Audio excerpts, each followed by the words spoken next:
Madde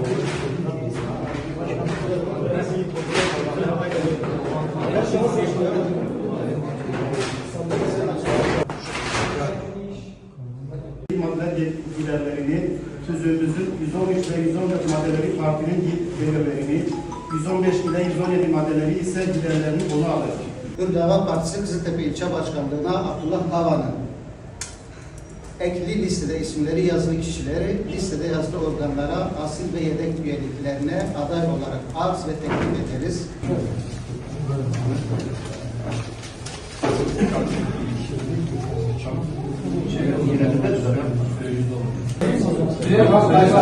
Yasin Öztürk, Hasan Oktay, Nurettin Afen, Emrah Gümüş, Hamza Afen, Mehmet Hüseyin Acır. Siyasetin birçok anlamı olmakla birlikte aslında siyaset kurumu nedir denildiğinde bir idare sanatıdır. Bir yönetim sanatıdır şeklinde tasvir ediliyor. Fakat bugün Kızıltepe sokaklarına indiğimizde herhangi bir muhabir elinde mikrofonla şu sokaklara inerse ve vatandaşlara dese ki siyaset nedir? Siyasetin bir aldatmaca olduğunu, bir yalan olduğunu söyleyecekler. Maalesef. Peki toplumumuzun, halkımızın böyle bir anlayışında, böyle bir bakış açısında haklılık payları var mıdır?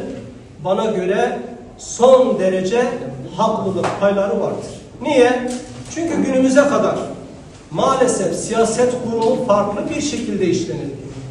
Verilen sözler yerine getirilmedi. Verilen vaatler, seçim öncesinden söylenilenler ve sonrasından söylenilenler %100 farklılık arz ettiği için maalesef böyle bir anlayış toplumumuzun içerisinde, halkımızın içerisinde oturmuş bir düşüncedir. Biz Hüdapar olarak diyoruz.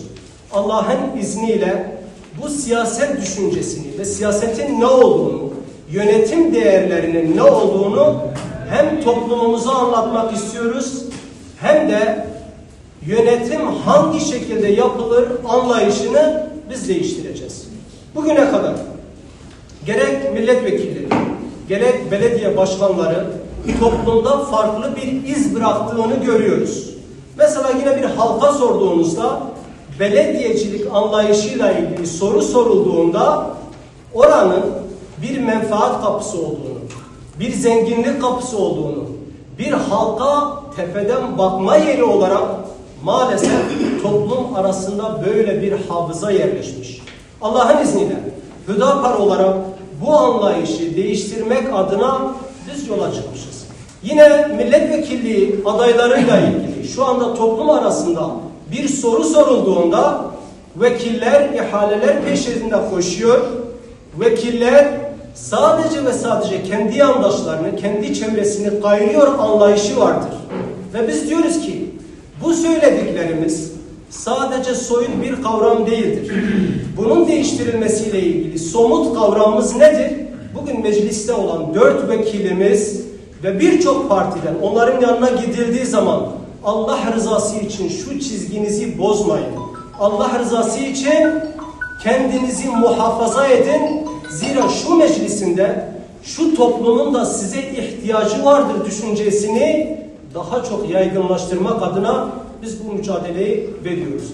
Zira biz referansını İslam'dan alan parti olarak yola çıkan, tüzüğümüzde yazan ve bu anlayışı yeniden toplumun değerleriyle buluşturmaya yönelik bir gayret, bir çaba içerisindeyiz hep beraberiz. Ve biz bunun için diyoruz ki siz niye burada olduğunuzu aslında çok iyi biliyorsunuz.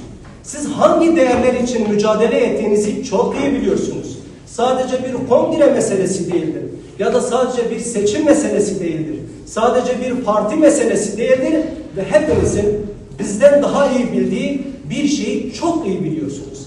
Sadece partiler ve düşünceler bir araçtır ve biz siyaseti araçsallaştırıyoruz topluma hizmet etmek için. Bunun için biz varız. Ve şunu da ifade edelim. Birileri siyaseti birkaç oy daha fazla almak için fay hatlarını oluşturan milliyetçilik duyguları içerisinde, toplum içerisinde o kadar olumsuz tavırlar, fay hatları oluşturuyorlar ki biz Hüdapar olarak bu düşüncenin, bu bakış açısının yanlış olduğunu söylüyoruz.